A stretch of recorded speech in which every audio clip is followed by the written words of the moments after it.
Can you imagine your prime minister accepting free football tickets and concert passes, all while planning a tax hike? Keir Starmer's decision to take high-value freebies from donors has left many Brits outraged. Let's dive into why almost two-thirds of voters think this is unacceptable and what it means for the future of political transparency in the UK.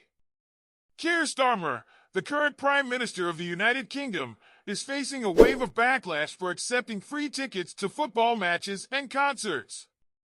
The controversy has been ignited by revelations that Starmer and his senior team took tickets for Arsenal games and Taylor Swift concerts, sparking outrage at a time when they're preparing for a new budget tax raid. The criticism has only intensified as polling shows that nearly 64% of Brits believe it's inappropriate for politicians to accept such gifts, with even 53% of Labour voters agreeing. This raises important questions about the ethics of political leaders accepting corporate hospitality while they hold office, especially during times of economic hardship for the public. Starmer has tried to justify his decision by citing security concerns, claiming that accepting corporate hospitality is necessary to avoid additional costs to the taxpayer. His rationale for taking high-end football tickets to see his beloved Arsenal has drawn significant criticism, with voters saying it highlights a disconnect between politicians and ordinary people. Public frustration is understandable, especially when considering that many fans cannot afford such experiences themselves.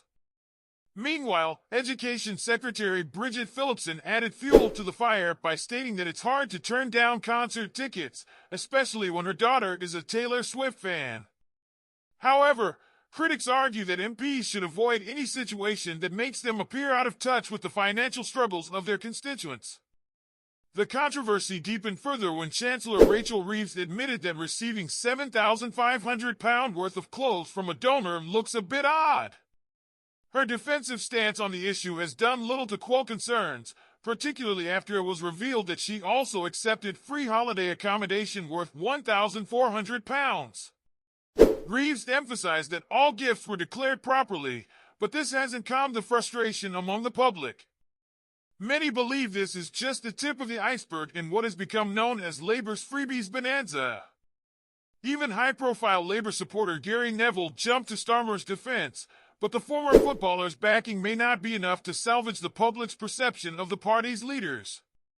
Public opinion is stark. While some argue that these gifts are standard practice and don't necessarily impact governance, the sheer volume of freebies has led many to question the integrity of these officials. Voters like Sheila Hackett, a former Labour supporter, expressed outrage, saying, "He's getting all these freebies while people are struggling. It's disgraceful."